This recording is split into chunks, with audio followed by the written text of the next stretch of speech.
যে জায়গায় বসে আছেন এই জায়গাটা হলো মসজিদে নববী। আর যারা ওয়াজ শুনতেছেন মনে করেন তারা হলো আল্লাহর নবীর সাহাবী, আর যিনি ওয়াজ করতেছেন তিনি হলেন হযরত উমর।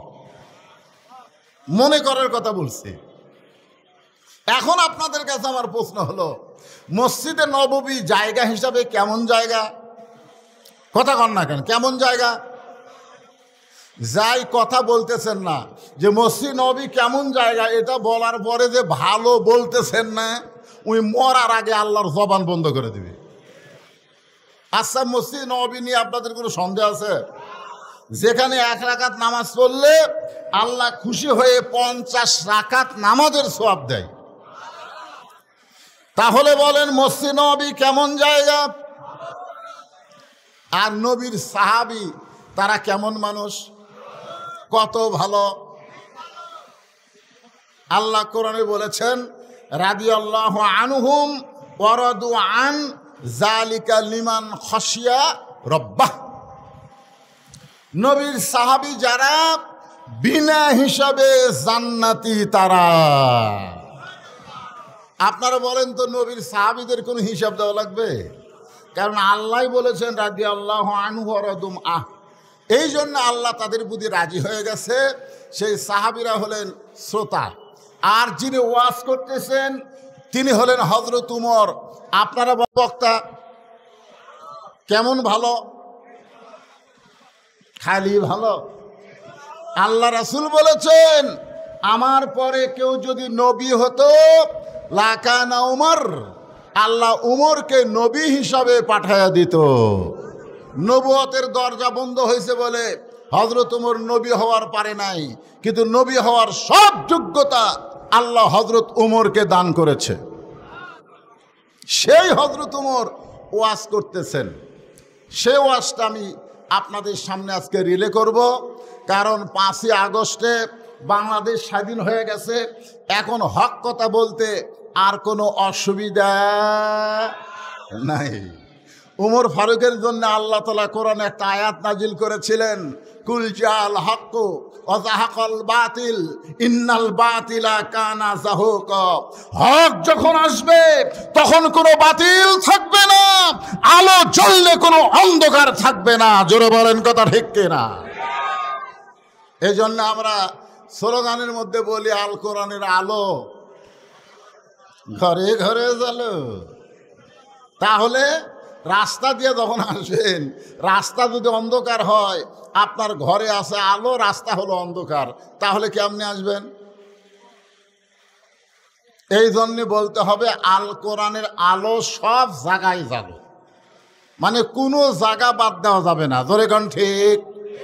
আপনারা যে কোরআনের ওয়াজ শুনতে আইছেন, এ কোরআনের এক নাম হলো নূর। নূর মানে আলো। জোরে কোন নূর মানে কি? আলো। আল্লাহ কোরআন সম্পর্কে বললেন অনুনাজ্জিলু মিনাল কুরআনি মা হুয়া শিফাউ ওয়া রাহমাতুল লিল মুমিনিন।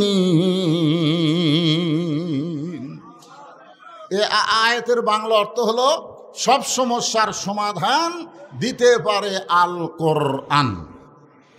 আপনারা বলবেন? আপনারা বলবেন? তাহলে আমি বলি সব সমস্যার সমাধান আল কোরআনের আলো। কোরআন হাদিস যেখানে, ধনী আর মুসলমান লিল্লাহে তাকবীর। মাশাআল্লাহ।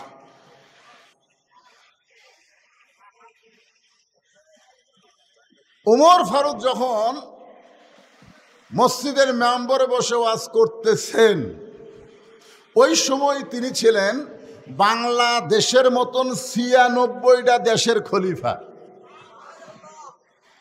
খালি টুপিওয়ালা, জুব্বাওয়ালা, দাড়িওয়ালা মৌলবি বক্তা না, উনি হলেন আমাদের বাংলাদেশের মতন 96টা দেশের রাষ্ট্রনায়ক, প্রধানমন্ত্রী কন, যাকে আরবিতে আমরা বলি খলিফা। ধরে বলেন কি? আমি কি? আমি একটা গ্রামের লোকই আমাকে মানে না, খলিফা তো দূরের কথা, আমার বউ পর্যন্ত আমাকে মানবার চাই না। এই জন্য আমার ওয়াজ আমি না করে হযরত উমর ফারুকের ওয়াজ করতেছি। একটু মনোযোগ দিয়ে শুনবেন। যে হযরত উমরের শানে আল্লাহ কোরআনে 23টা আয়াত নাজিল করেছে, বলেন সুবহানাল্লাহ। সেই হযরত উমর আলোচনা করতেছেন, সাহাবীরা পাগলের মতন হযরত উমরের কথাগুলো শুনতেছেন। কারণ বক্তা যখন আমল করে ওয়াজ করে, ওই কথাগুলোর তাসির শ্রোতার অন্তরে বেশি হয়। যার কারণে আল্লাহ বলেছেন, ওয়ামান আহসানু কওলাম মিম্মান দাআ ইলাল্লাহ ওয়া আমিলা সালিহান ওয়া ক্বালা ইন্নানি মিনাল মুসলিমিন। আপনারা আল্লাহর কোরআনের আয়াত শুনলে আপনাদের ঈমান বাড়ে না কমে? আল্লাহ কি বলেছেন? যাদাতুহুম ঈমানা ওয়া আলা রাব্বিহিম ইয়াতাওয়াক্কালুন ওয়া ইযা তুলিয়াত আলাইহিম আয়াতুহু যাদাতুহুম ঈমানান। কোরআনের আয়াত শুনলে মানুষের ঈমান বাড়ে না কমে? তো ঈমান বাড়ার লক্ষণ কি?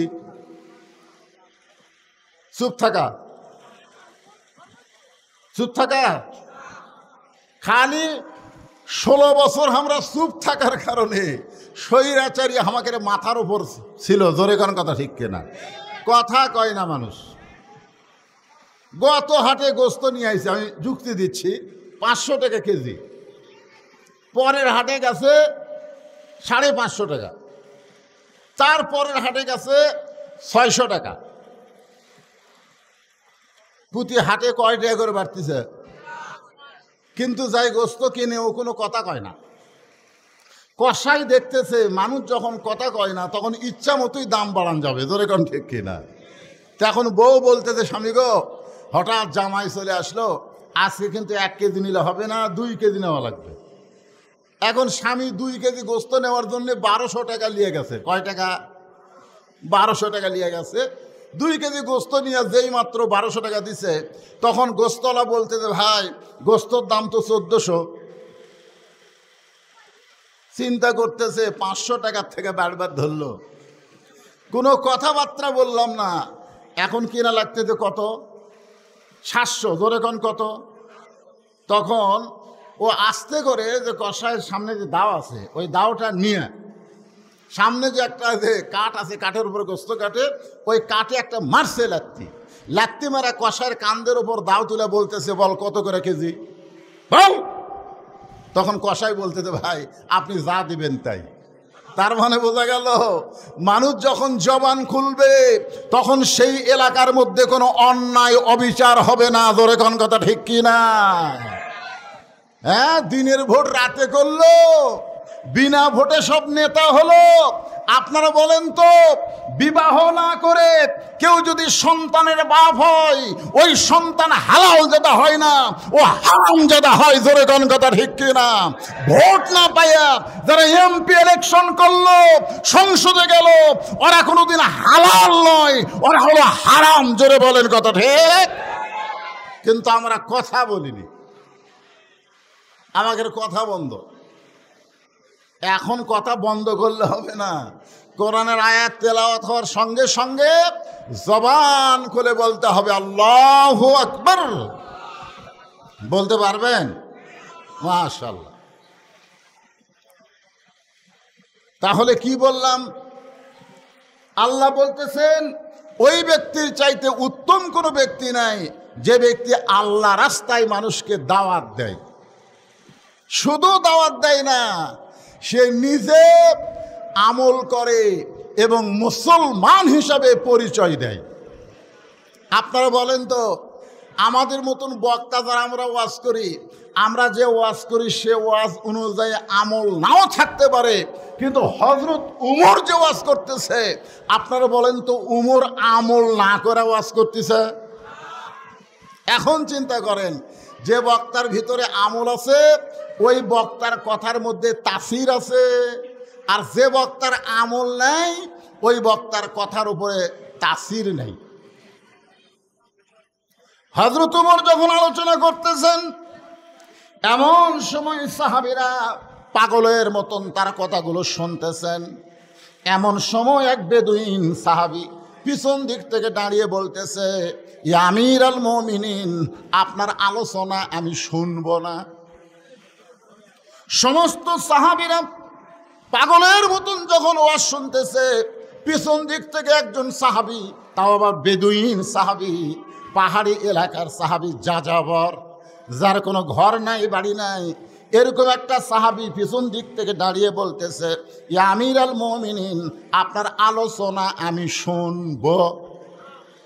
আপনারা বলেন তো, সবাই যখন শুনতেছে আর একজন যদি বলে আপনার আলোচনা আমি শুনব না, তাহলে যারা সবাই আছে তারা ওই লোকটাকে ছাড়বে? জোরে বলেন, ছাড়বে?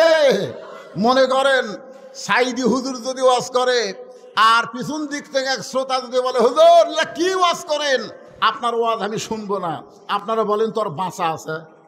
ওই গণ ধোলাই খেয়া মরবে। কিন্তু বাক স্বাধীনতা থাকার কারণে ওমর ফারুক ওয়াজ বন্ধ করে দিলেন। মানুষের কথা বলার স্বাধীনতা থাকার কারণে আল্লাহর কোরআন দিয়ে যখন বাংলাদেশ চলবে, প্রত্যেকটা মানুষ কথা বলার স্বাধীনতা পাবে। জোরে কোন কথা ঠিক কিনা? সঙ্গে সঙ্গে ওমর ফারুক ওয়াজ বন্ধ করে বললেন, তুমি আমার ওয়াজ কেন শুনবা না? আমার ওয়াজের মধ্যে দোষ কোন জায়গায়? বলতেছে, আপনি যেগুলো ওয়াজ করতেছেন তার চাইতে আমি ভালো ওয়াজ জানি। আপনি যেগুলো ওয়াজ করতেছেন, যে ওয়াজ শ্রোতারা শুনতেছে, তার চাইতে ভালো ওয়াজ আমি জানি। সঙ্গে সঙ্গে ওমর ফারুক বললেন, এই সাহাবীরা, তোমরা মাঝখানে রাস্তা করে দাও, তোমরা মাঝখানে রাস্তা করে দাও, ওকে আমার কাছে আসতে দাও। ওই বেদুইন সাহাবী যখন হযরত উমরের কাছে আসলেন, সঙ্গে সঙ্গে ওমর ফারুক চেয়ার থেকে নিচে নেমে গিয়ে বললেন, ভাই তুমি এখন চেয়ারে বসে ওয়াজ করো, আমার চাইতে ভালো ওয়াজ যদি তোমার জানা থাকে তাহলে তুমি এখন শুরু করে দাও। বেদুইন সাহাবী বললেন, আতিউল্লাহ ওয়া আতিউর রাসূল ওয়া উলিল আমরি মিনকুম, আল্লাহর আনুগত্য করো, নবীর তরিকা মোতাবেক চলো, এবং তোমাদের আমিরকে তোমরা মানো। সুবহানাল্লাহ বলে। ইয়া আমিরুল মুমিনিন, আমি এত বড় বেয়াদব না যে আপনাকে চেয়ার থেকে নামায় দিয়া সেই চেয়ারে বসে আমি ওয়াজ করব। আমি এত বড় বেয়াদব না, আমি দাঁড়ায় থেকে ওয়াজ করতে চাই। প্রত্যেকটা সাহাবী চিন্তাত পড়ে গেল, তোকে আমরা চিনি না, জানি না, তুই কে রে?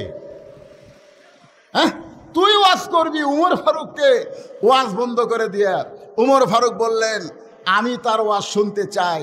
সাহাবীরা চিন্তা করলেন, আমাদের আমির যখন ওয়াজ শুনবে আমাদের আপত্তি করে কোনো লাভ। ঠিক আছে, ওয়াজ করো। তিনটা ওয়াজ করলেন। আমার দিকে খেয়াল করবেন। 1 নম্বর ওয়াজ হলো, ইন্নী উহিব্বুল ফিতনাহ, আমি ফিতনাকে মহব্বত করি। 2 নম্বর ওয়াজ হলো, মাইকের সাউন্ড গেল,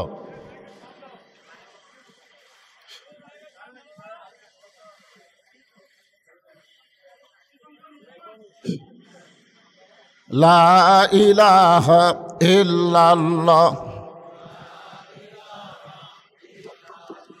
লা ইলাহা, এই সাউন্ড বাড়াই দাও, লা ইলাহা ইল্লাল্লাহ।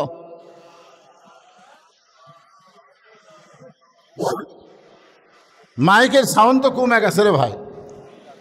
আমরা মনে করতাম যে আগেকার স্বৈরাচারীর সময় কারেন্ট দিয়ে ডিস্টার্ব করছে, এই সরকার আসার পরে আর কারেন্ট না তেমন ডিস্টার্ব হবে না।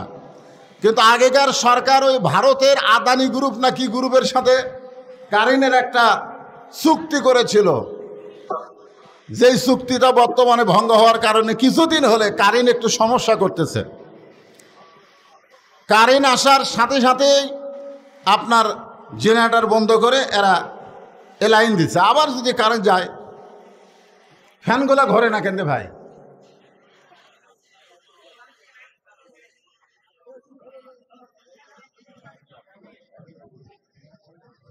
আমরা আল্লাহর জিকির করি, অধৈর্য হই না।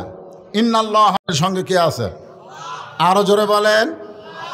গাও ঘেমে যাচ্ছে, গরমে গাও ঘামতেছে, আর আল্লাহর ফেরেশতারা বলে আল্লাহ এরা কি পাগল, আরামের বাড়ি, এসি রুম, ফ্যান ঘরে, সেগুলা বাদ দিয়া এ গরমের মধ্যে বসে ওয়াজ শোনে, এদের মতন পাগল তো আমরা দেখলাম না। আল্লাহ বলে ফেরেশতা সাক্ষী থাক, আমার কোরআনের ওয়াজ শুনতে আইসা যেই শরীরগুলা ঘেমে গেল, ওই ঘামা শরীরের জন্যে আমি আল্লাহ জাহান্নামকে হারাম করে দিলাম। এই মুরব্বী উঠলো কেন? মুরব্বী এখন মুরব্বী বললেও বিপদ। হাই রে মুরব্বী নিয়ে একটা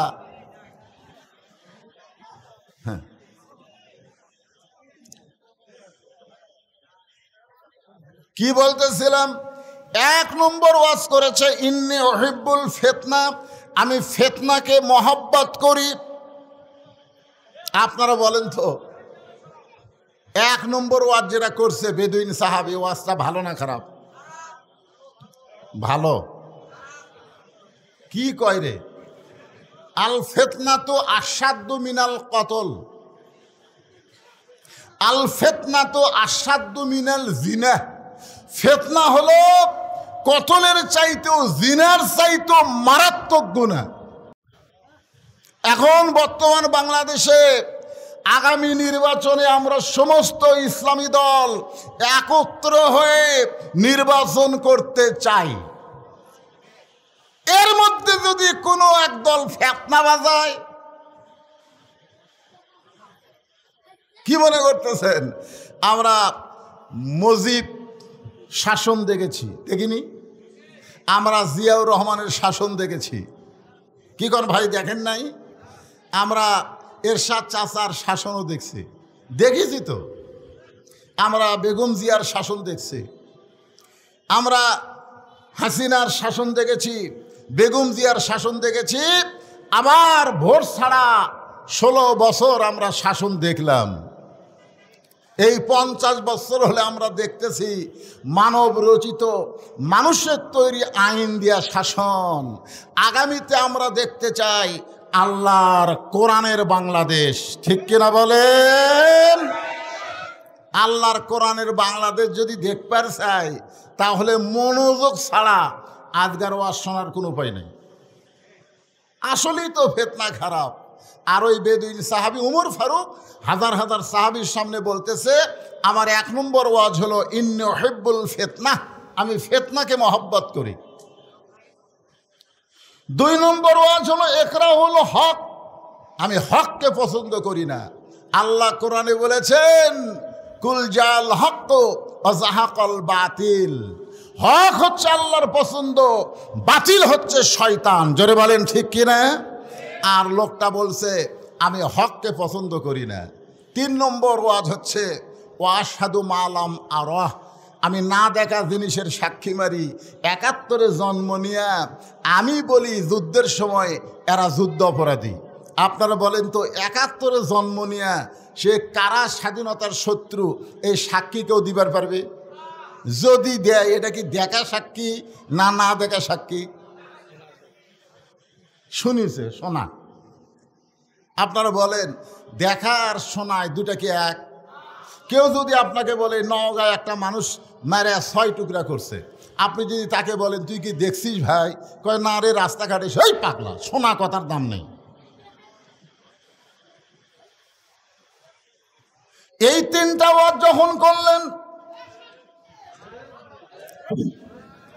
ওমর ফারুক রক্তের মতন তার চোখ 2টা লাল করলেন। আপনারা বলেন তো হযরত ওমর ফারুক যে রাস্তা দিয়া যায়, ওই রাস্তা দিয়া শয়তান কয়দিন যাইতে ভয় পায়? কেন কেন ভয় পায়?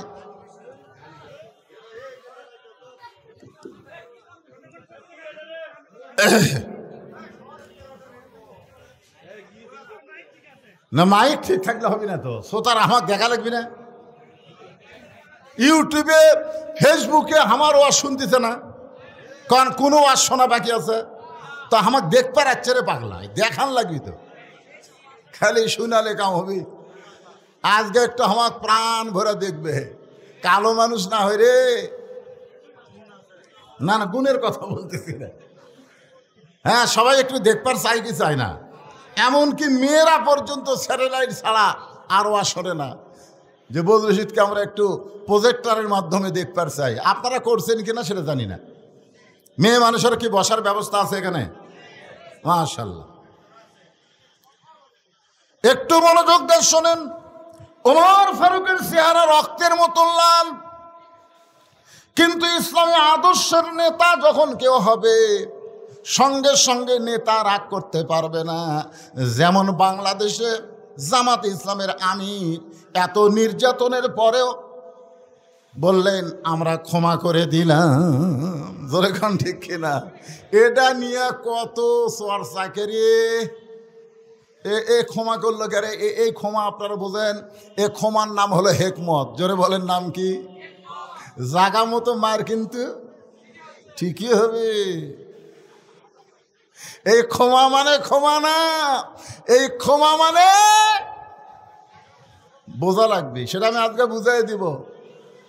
একটু মনোযোগ দিয়ে শুনবেন। হাজার হাজার সাহাবীরা চিল্লা চিল্লি শুরু করলেন, ইয়া আমিরুল মুমিনিন, আপনার ওয়াজ বন্ধ করে দিয়ে কত সুন্দর কোরআন হাদিস থেকে আপনি ওয়াজ করতেছিলেন, আমরা পাগলের মতন শুনতেছিলাম। আপনার ওয়াজ বন্ধ করে দিয়ে যে তিনটা ব্যাক ওয়াজ করলো, ব্যাক ওয়াজ আর ব্যাক ওয়াজ, যেরকম বেগম মমতাজ ওয়াজ করছে, আগে করো এমন আখেরের কাজ, ধ্যান যোগে হয় দিলের নামাজ, ও তোমার পাঞ্জি গানা নামাজ পড়া লাগবে না। আপনারা সুবহানাল্লাহ কবেন না নাউজুবিল্লাহ কবেন? ওরে শরীয়তের মাওলানা, চোখ দুইটা করলা কানা, কোরআন হলো 90 পারা, কোরআন হলো 90 পারা, তোমরা খুঁজা দেখলা না। এরকম একজন নাস্তিক ইসলামের শত্রুকে দীর্ঘদিন সংসদের এমপি বানানো হয়েছিল। ধরে কোন ঠিক কিনা? চিন্তা করে দেখেন, আমাদের মতন আলেমদেরকেও পর্যন্ত মমতা ছাড়েনি। সংসদে বলেছে আমি সিয়াসাতটা পড়ি। মিজানুর রহমান আজহারি সহ যত আলেম বাংলাদেশের, এমনকি আল্লামা সাইদি হুজুরকেও মমতাজ গালি দিছে। জোরে কোন কথা ঠিক কিনা? 2 টাকার মমতাজ আল্লামা শফি রহমতুল্লাহ আলাইকে তেতুল হুজুর বলেছে। জোরে কোন কথা ঠিক? এ কথা কন না কেন? আহমদ শফি রহমতুল্লাহ আলাইহির নাম শুনছেন? যিনি হাটহাজারী মাদ্রাসার উম্মুল মাদারেজ যাকে বলা হয়, ওই মাদ্রাসার যিনি প্রধান ছিলেন, যিনি হাজার হাজার আলেমদের ওস্তাদ, তাকে মমতাজ বলেছে তেতুল হুজুর। আপনারা বলেন তো, আমরা কিছু মমতাজের করবার পারছি? আমি একটু মমতাজের বিরুদ্ধে কয়েক কেস খেয়েছি, আপনারা কিছুই করেননি। হ্যাঁ ভাই রে, সমস্ত সাহাবীরা যখন হইচই শুরু করে দিলেন, ওমর ফারুক বললেন এজলিস, বসো। আমি ওমর যেখানে আছি তোমাদের আমির, আমি কিছু বলার আগে তোমরা হইচই করো কেন? বসো। সবাই যখন বসেছে, ওমর ফারুক বললেন ওয়াজ পাল্টাও। কি করো? ওয়াজ পাল্টাও। বেদিন সাহাবী বললেন আমি ওয়াজ পাল্টাবো না, আমি যে ওয়াজ করেছি আপনারা বুঝবার পারেন নাই। ওমর ফারুকের সামনে বলতেছে ইয়া আমিরুল মুমিনিন, আমি যে ওয়াজ করেছি আপনারা বুঝতে পারেন নাই।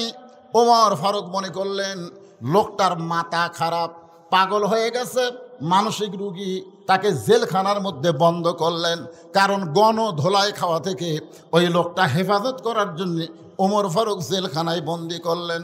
জেলখানায় বন্দি করে যখন এশার নামাজ পড়ে হযরত ওমর বাড়িতে চলে গেলেন, বাড়িতে যাওয়ার পরে ওমর ফারুকের সামনে যখন তার বিবি খানা দেয়, ওমর ফারুকের বউ দূর থেকে হযরত ওমরের খাওয়া দেখে, কাছে কোনোদিন বসে খাবার দেয় না। আগে খাবার দিয়ে ওমর ফারুকের বউ দূরে গিয়া স্বামীর খাওয়া দেখে।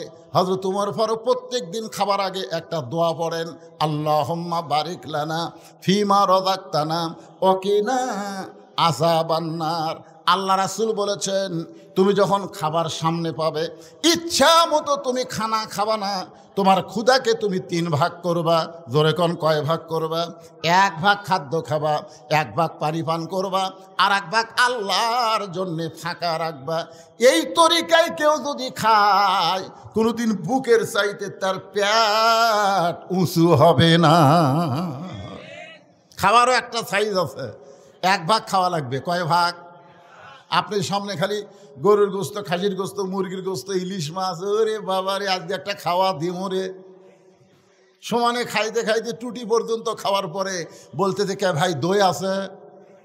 মিষ্টি খাওয়া সুন্নত। টুটি পর্যন্ত খাইয়াও মিষ্টি খাবার চায়। আপনারা বলেন তো, ওই কি নবীর তরিকা মোতাবেক খাচ্ছে? কটা কান খাচ্ছে? তোমার ক্ষুধাকে কয় ভাগ করো?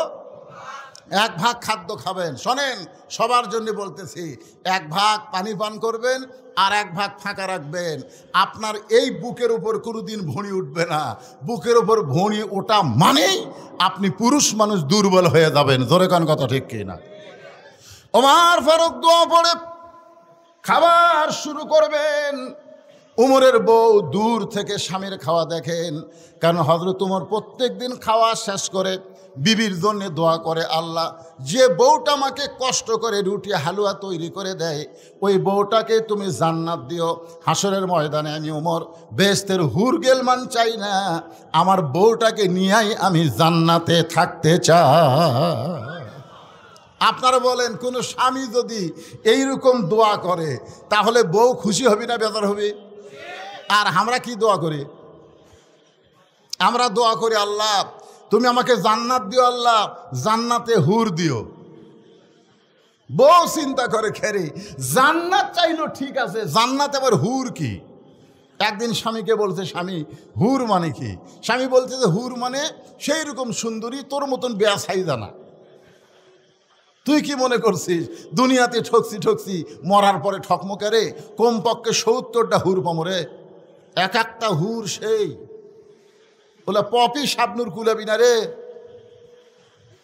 বউ চিন্তা করে, কারেন্ট গেলে আমি পাকার বাতাস করি, ফাটা পাওত আমি ভ্যাজলিন দিয়ে দেই, কত কষ্ট করে আমি ভাত পাক করে স্বামীরে খাওয়াই, আর সেই স্বামী আমাক বাদ দিয়ে বেহেশতের হুর চাই। এই স্বামী তো স্বার্থপর স্বামী। একদিন বউ দোয়া করতেছে, আল্লাহ আমাকে জান্নাত দিও, জান্নাতে হুরা দিও। স্বামী কয়, খেরে বউ হুরা কি? বলে, হুরা হলো সুন্দর যুবক, তোমার মতন পা ফাটা না। এখন আপনারা বলেন, স্বামী স্ত্রীর মধ্যে মহব্বত হবে না গন্ডগোল হবে? এই জন্য উমর ফারুক দোয়া করেছে, আল্লাহ যে বউটা কষ্ট করে আমাকে রুটি হালুয়া তৈরি করে দেয়, আমি দুনিয়া থেকে যখন চলে যাব জান্নাতে, আমার এই বউটাকে আমি জান্নাতে চাই। এই দোয়াটা শোনার পরে উমর ফারুকের বিবি খুশি হয়ে যায়, নিজের কষ্টের কথা আর মনের মধ্যে রাখতে পারে না। কিন্তু হযরত উমর আজকে দোয়া পড়ে রুটি ছিঁড়ে যখন হালুয়া মুখে দিবার যাবে, এমন সময় ইন্নাল্লাহা ইয়ামুরুকুম আন তুআদ্দুল আমানাতি ইলা আহলিহা ওয়া ইযা হাকামতুম বাইনান নাস আন তাহকুমু বিল আদল। জোরে বলেন সুবহানাল্লাহ। এমন সময় আল্লাহর কোরআন ওমর ফারুকের সামনে এসে বলে, ওমর তোমাকে ক্ষুধা লাগতেছে আর তুমি খাইতেছো, কিন্তু যাকে কারাগারে বন্দি করেছো সে খাইছে কিনা একটাবার খবর নিয়েছো? সুবহানাল্লাহ জোরে কোন। 3টা খারাপ ওয়াজ করার জন্য যাকে হযরত উমর জেলখানাত বন্দি করছে, বিবেক বলতেছে, উমর তুমি ক্ষুধা লাগতেছে আর রুটি হালুয়া খাইতেছো, কিন্তু যাকে কারাগারে বন্দি করছো সে খাইছে কিনা একটাবার খবর নিছো?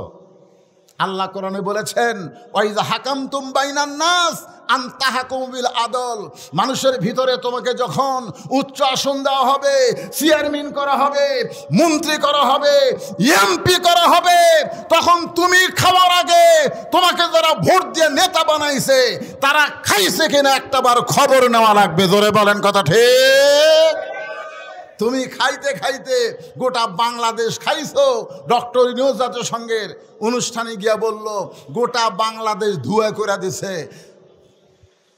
বাংলাদেশের টাকায় $95 বিলিয়ন এই শালা নেতারা পাচার করছে, জোরে কোন কথা ঠিক কিনা? কথা কন। খাসে তো খাসে, সব পাচার করছে নেতা। দেখেন কোরআন কি বলতেছে, ওমর ক্ষুধা লাগতেছে আর রুটি হালুয়া খাইতেছ, যাকে কারাগারে বন্দি করছো সে খাইছে কি না একটা বার খবর নিছ? সঙ্গে সঙ্গে হযরত ওমর রুটি হালুয়া মুখেতে না দিয়া ওইটা টোপলা করে ওই গভীর রাত্রে এশার নামাজের পরে গভীর রাত্রে ওই কারাগারের দরজায় গিয়ে বলতেছে, ভাইজান তোমার জন্য খাবার আনছি, মেহেরবানি করে তুমি খাদ্য খাও। কারাগারের কয়েদি বলতেছে, কোরআন দিয়া যখন রাষ্ট্র চলবে তখন নেতার ভাগ্যে খাওয়া না হলেও কারাগারের বন্দিরা খাবার ঠিকই পাবে। আল্লাহর কোরআন দিয়া যখন রাষ্ট্র চলবে তখন নেতার ভাগ্যে খাবার না হলেও বন্দিরা খাবার ঠিকই পাবে। ওমর ফারুক কোনো কথা না বলে কারাগারের বেদুইন বন্দি সাহাবীকে খাবার দিয়া যখন বাড়িতে গেলেন, বাড়িতে যাওয়ার পরে ওমর ফারুক ঘুমের বিছানায় যাচ্ছেন, কারণ ওমর ফারুক এশার নামাজের পরে সামান্য সময় একটু ঘুমায়, তারপরে রাতের অন্ধকারে মানুষের দুঃখ কষ্ট নিজের চোখে দেখে আর ঘুরে বেড়ায়। যখন ঘুমের বিছানায় যায় তখন বউ বলে, স্বামী গো আজকে কি আপনি খাবেন না? ওমর ফারুক বলে, তুমি না আমারে খাবার দিছ, আমি তো খাইছি। বউ বলে, দূর থেকে আমি দেখছি আজকে আপনি খান নাই, বরং খাবার টুকলা করে কোথায় যেন নিয়ে গেছেন। ওমর ফারুক বললেন, বিবিরে একজন বেদুইন সাহাবীকে কারাগারে বন্দি করা হয়েছে, আমার খাবারটা নিজে না খাইয়া তার কাছে খাবার পৌঁছায় দিলাম। বউ বলে, স্বামী একটা কথা আপনাকে কোনোদিন বলি নাই, আজকে বলতেছি, আপনাকে না খাওয়াইয়া আমি কোনোদিন খাই না। সুবহানাল্লাহ, ধরে খান। কেমন বউ? আর আমাদের ঘরত আছে এরা কেমন? হ্যাঁ, আপনাদের বউ নাই, স্বামী না খাওয়ায়া খায় না। এই বউ গ্রামগঞ্জে দুই একটা পাওয়া যায়, শহরে।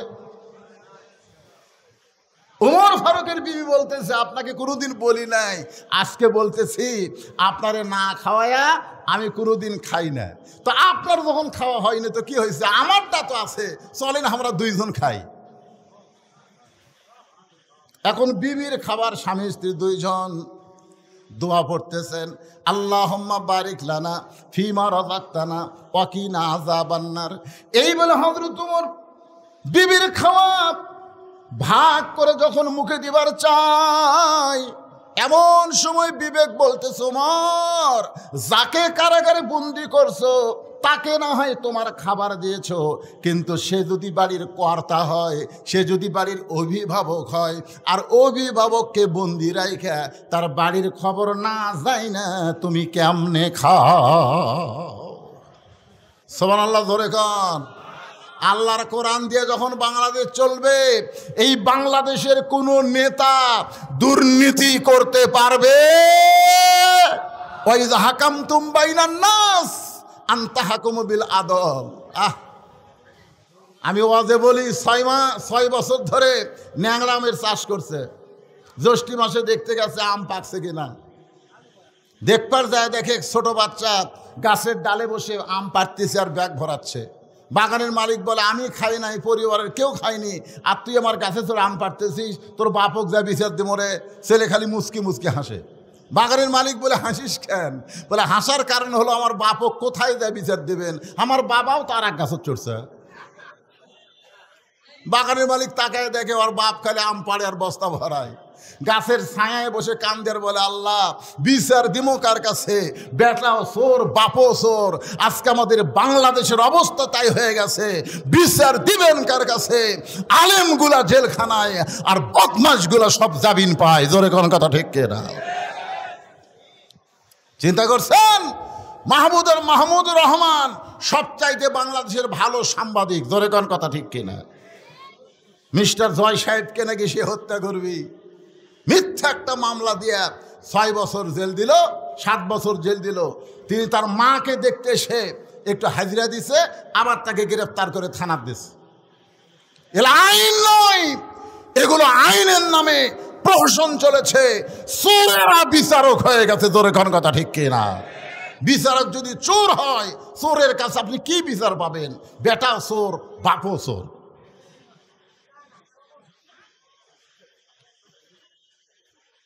যাকে কারাগারে বন্দি করছো সে যদি বাড়ির অভিভাবক হয়, আর অভিভাবক যদি বাড়ি কারাগারে বন্দি থাকে, তার বাড়ির খবর না নিয়ে তুমি কেমনে খাও? উমর ফারুকের খাওয়া বন্ধ হয়ে গেল। বউ বলতে যে স্বামী গো আপনি কি খাবেন না, আপনি কি খাবেন না? বলে তুমি খাও, আমার খাওয়া হবে না। বউ বলে কেন খাওয়া হবে না? বলে যাকে বন্দি করছি তার বাড়ির খবর না নিয়ে আমি কেমনে খাই? সঙ্গে সঙ্গে বউ নিজে না খাইয়া ওইটা টোপলা করে স্বামীর হাতে দিয়ে বলতেছেন, যাকে কারাগারে বন্দি করেছেন তার পরিবারের কাছে এই খাবার পৌঁছায়া দেয়। সুবহানাল্লাহটা জোরে বলা লাগবে। আপনারা বলেন তো, মরদ মানুষ যদি জেলখানায় বন্দি থাকে তাহলে বাড়িতে কোন মানুষ আছে? হ্যাঁ, কথা কন না কেন? কোন মানুষ? তাহলে মেয়ে মানুষের কাছে স্বামী দিয়া পাঠায় কেমন বউ? আমাকে বউ দিয়ে পাঠাবে? হুজুর যত ওয়াজ করেন মাঝে মধ্যে খবর ভাই ইটিস পিটিস করবার চান। ইসলামী আদর্শের নেতা কেমন মানের নেতা হয়, তাদের মান কি পর্যায়ে, নিজের বউ বলতেছেন যান তার পরিবারের কাছে খাবার পৌঁছায় দেন। গভীর রাতে বাংলাদেশের মতন ৯৬টা দেশের খলিফা গভীর রাতে খাবার টোপলা নিয়ে যাকে বন্দি করেছে তার পরিবারের দিকে খাবার নিয়ে চলে যাচ্ছেন। পাহাড়ি এলাকায় বেদুইন সাহাবীর বাড়ি। ওই পাহাড়ি এলাকায় গিয়ে উমর ফারুক শুনতে পায় ছোট্ট একটা বাচ্চা খালি বাবা বাবা বলে কাঁদতেছে। ও বাবা, সকালবেলা চলে গেলেন বাড়ি থেকে বের হয়ে, এখন পর্যন্ত আপনি বাড়িতে আসলেন না। বাবা আপনি কি জানেন না, আপনি না আসলে আমি রাতের খাওয়া খাই না। ও বাবা গো, এত রাত হয়ে গেল, আপনি কেন আসেন না? উমর ফারুক বুঝতে পারলেন যাকে কারাগারে বন্দি করছি হয়তো তারই সন্তান এমন করে কাঁদতেছে। উমর ফারুক ছেলেটার কাছে গিয়ে বললেন, বাবা আজকে তোমার বাবা কোনো কাজে আটকা পড়ে গেছে, আমি তোমার বাবা হইয়া তোমার কাছে খাবার নিয়ে আইছি, মেহেরবানি করে এই খাবারটা তুমি গ্রহণ করো। ছোট বাচ্চা বলতে পথিক তুমি কি আল্লাহর কোরআন পড়ো নাই? সুবহানাল্লাহ বলেন। ছোট্ট একটা বাচ্চা গভীর রাত্রে হযরত উমরকে বলতে পথিক তুমি কি আল্লাহর কোরআন পড়ো নাই? আল্লাহর কোরআন যদি তুমি পড়তে তাহলে তুমি আমার কাছে বাবা হিসাবে উপস্থাপন করতে পারতা না। কারণ আল্লাহ কোরআনে বলেছেন ওয়াকাযা রব্বুকা আল্লাহ তা'বুদু ইল্লা ইয়াহু ওয়া বিল ওয়ালিদাইনি ইহসানান। আল্লাহর পরই সন্তানের কাছে হলো বাপ মা। জোরে কোন সুবহানাল্লাহ। আল্লাহর পরই সন্তানের কাছে হলো বাপ মা। এই বাপ মা হলো যে বাবা তাকে জন্ম দিছে। আমার জন্ম দেওয়া বাবা ছাড়া দুনিয়ার কাউকে আমি বাবার জায়গায় আসন দিতে পারি না। সুবহানাল্লাহ জোরে কোন। দেখছেন আল্লাহর কোরআন দিয়ে যখন রাষ্ট্র চলবে তখন কেল্লা বাবা, দয়াল বাবা, গাজা বাবা, খাজা বাবা, এক বাবাও বাংলার জমিনে থাকবে না। জোরে কোন কথা ঠিক কিনা? তোর এত বাবা লাগে কেন? একটা ছোট্ট বাচ্চা উমরকে বলতেছে পথিক তোমার ভিতরে কি আল্লাহর কোরআন নাই? তুমি আমার বাবা হবার চাও? আমাকে যে জন্ম দিয়েছে ওই বাবা ছাড়া আমার কলিজার মধ্যে অন্য কোনো বাবার জায়গা নাই। যদি খাবার চাই ওই বাবার সঙ্গেই খাবো, দুনিয়ার কারো খাবার আমি গ্রহণ করব না।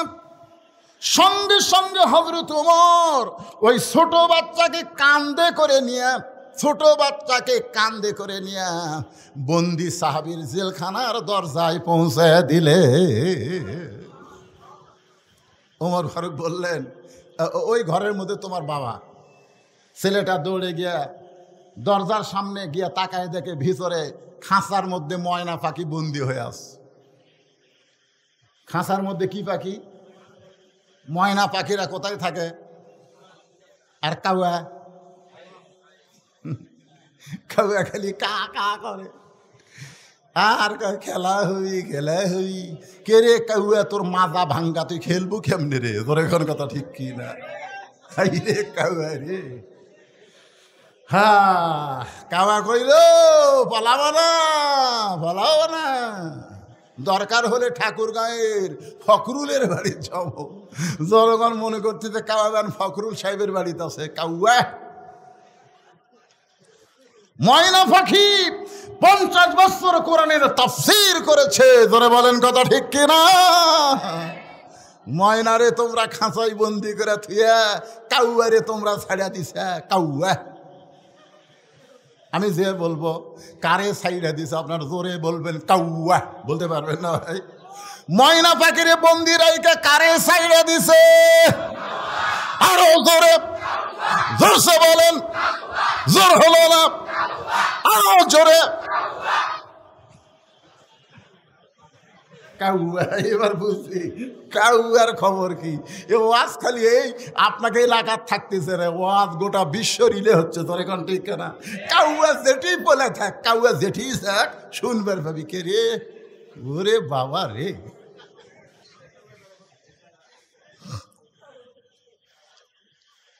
এখন বেদুইন সাহাবীর ছোট্ট ছেলে জেলখানায় দরজায় গিয়ে বলতেছে, বাবা কে তোমাকে জেলখানায় বন্দি করছে? বাবা খালি একবার নাম কও, আমি তাকে সাইজ করব। সুবহানাল্লাহ খান। উমর ফারুক একটু দূরে দাঁড়ায় খালি মুচকি মুচকি হাসে। কারণ প্রকৃত সন্তান যারা বাবাকে বন্দি রাখলে খেপে যাবে তারা। প্রকৃত সন্তান যারা বইয়ের কথা শুনে বাপ মার উপরে রাগ করবে না তারা। ধরে কোন কথা ঠিক কিনা? কতগুলা বউ স্বামীর কানে কানে কয়, তোমার বাবা ভালো না, তোমার মা ভালো না। তখন ওই বইয়ের কথা শুনে কয়, ঠিক আছে বুড়া বুড়ি কি করি। আর আসল সন্তান যারা হবে বউ বলার সাথে সাথে আর সাফা বরাবর একটা চড় মারা সুন্নত। জোরে কোন কথা ঠিক কিনা? শালির শালি, তুই মরে গেলে সকালে বিকালে বিয়ে করো রে। তুই কার বিরুদ্ধে কথা বলিস? আমার বাপের বিরুদ্ধে মায়ের বিরুদ্ধে কথা বলতেছিস? তুই মরলে বিয়ে করো রে, তো ছাড়া দিলে বইয়ের অভাব নেই। আর যাদের বিরুদ্ধে বলতেছিস এই বাপ মা যদি মারা যায় কিয়ামত পর্যন্ত কাঁদলে আর বাপ মাকে পাওয়া যাবে না। ধরে কোন কথা ঠিক কিনা? প্রকৃত সন্তান যারা হবে তারা বাপ মার বিরুদ্ধে একটা কথাও শোনার সময় দিবে না। কথা কন না, কথা কন না কেন? বাপ মাও গ্রামত থুয়া শহরতে ছয়তলা বাড়ি করে কি মশান মারতিছে, মশান মারতেছে। বাবা অসুস্থ, এখন সেই 5 ফিট থেকে বগুড়া তাইছে। পপুলারে ডাক্তারের এত ভিড় ভাই, দেখতে দেখতে রাত 9টা বাজা গেছে। এখন রাত 9টার সময় 5 ফিট কাহলো 5 ফিট কেমনে যায়? মন বলতেছে কে তোর বেটার বাসাই তো আছে জলেশ্বরী তলা, বাসার যা। মন বলতেছে বেটার বাসার যা। রাত 9টার সময় বেটার বাসার দরজা ডাকতেছে। বেটার নাম আব্দুল্লাহ, ভালো নাম থোছে। আব্দুল্লাহ, আব্দুল্লাহ কয় কে রে? সবাই আমার সাহেব করে কয়, স্যার করে কয়। আর এত রাত্রে আমার নাম ধরে ডাকে, এই মরদ কে রে? আপনারা বলেন তো, বেটা যত বড়ই হুজুর হোক, বেটা যত বড়ই স্যার হোক, বাপ কোনোদিন হুজুর কবি? আমার বাপ আমার কোনোদিন হুজুর কয়নি। কে বজলু? বজলু রশিদও কয়নি। কে রে বজলু, এই তোর চেহারা এরকম শুকে যাচ্ছে কে রে? ও আজ কম করে পারিস না? মানুষজন দাওয়াত দিবার আছে আর আমার বাপ ডাকে, এ বজলু কি খবর? আমি কই আল্লাহ রে। একদিন বাবাকে বললাম, আব্বা মানুষজন যখন আসে তখন একটু হ্যাঁ তোকে হুজুর করে কল লিখবি নাকি? আব্দুল্লাহ, আব্দুল্লাহ বুঝবার পারছে মরদ যাচ্ছে। সুবহানাল্লাহ খান। দরজা খুলি বলতেছে, বাবা রাত 9টার সময় কেন আইছেন? বাবা বলে ডাক্তারের কারণে। এত আমার রুগীর ভিড়, দেখতে দেখতে 9টা বাজা গেল। এই 9টার সময় 5 ফিট কেমনে যায়? এবার আব্দুল্লাহ বাপকে ধরে রেস্টরুমে গেছে। রেস্টরুম, আব্বা একটু বসেন, একটু আপনি বসেন বাবা। বাবারে বসায় থিয়া বইয়ের কাছে আইছে। বউ কম্বল গাওয়ার দিয়ে শুতে পড়ছে, শীতকাল তো। বইয়ের কানে কানে বলতেছে, কে গো? বাবা আইছে। ময়না পাখি, বাবা আইছে, ওটো গো। কি তোমার বাপ যখন আব্দুল্লাহ আব্দুল্লাহকে চিল্লালো আমি শুনিনি? স্বামী চমকে উঠছে, ওরে বাবা রে, শালা বইয়ের পাগলা। ধরে কোন কথা ঠিক না? আমি উঠতে পারবো না, পারলে তুমি খাবার দাও। বাবক যা বলতেছে, আব্বা, বাপ বলতেছে আমার পেট ভরাই আছে। তুই কি মনে করছিস আমি না খেয়ে আছি? খালি থাক পেট ধরে, সকাল হলেই চলে যাবো। বাপ বুঝবার পারছে ওর বইয়ের ভক্তই, বইয়ের ভক্ত, গাঁড়িয়ার জাত। জোরে কোন কিসের জাত? গাঁড়িয়ার জাত, বইয়ের ভক্ত। বাপ বুঝবার পারছে খালি থাক পেট ধরে যাও, আর যদি গাড়ি থাকতো তোর বাড়ি থেমে আসতাম। বেটা কইছে, আব্বা তাহলে ওই ঘরে শোতেন। বাবা ঘুমায় গেছে। রাত 11টার সময় বইয়ের ভাই শালা, কয়টার সময়? 11টার সময় ডাকতেছে, শেফালি আপা। আব্দুল্লাহ শুতে আছে, শেফালি কম্বল ফেলে দেয়, মারছে লাভ। স্বামী তাকায় দেখে কম্বল আছে, বউ নাই। মানে বউ আসা গেট খুলে বলতেছে, হ্যাঁ ভাই এত রাত্রে কেন? বলে ক্যারাম বোর্ড খেলতে খেলতে ঘড়ি দেখিনি, 11টা বাজছে, সুত পার চাই। বোন বলে, খবরদার, তুই না খায় শুতলে আমার চোখে ঘুম ধরবি। বস। ডাইনিং টেবিলের চেয়ারে বসায় দিয়া ভাত গরম, মাছ গরম, সব গরম করে ভাইয়ের সামনে দিয়া বলতেছে, খা ভাই, খা ভাই, তুই না খাইলে আমার কলজার শান্তি নাই। আব্দুল্লাহ কয়, 9টার সময় আর বাপ আছে, তোকে চেতন করা যায়নি। আর 11টার সময় ভাইয়ের সামনে খা ভাই, খা ভাই।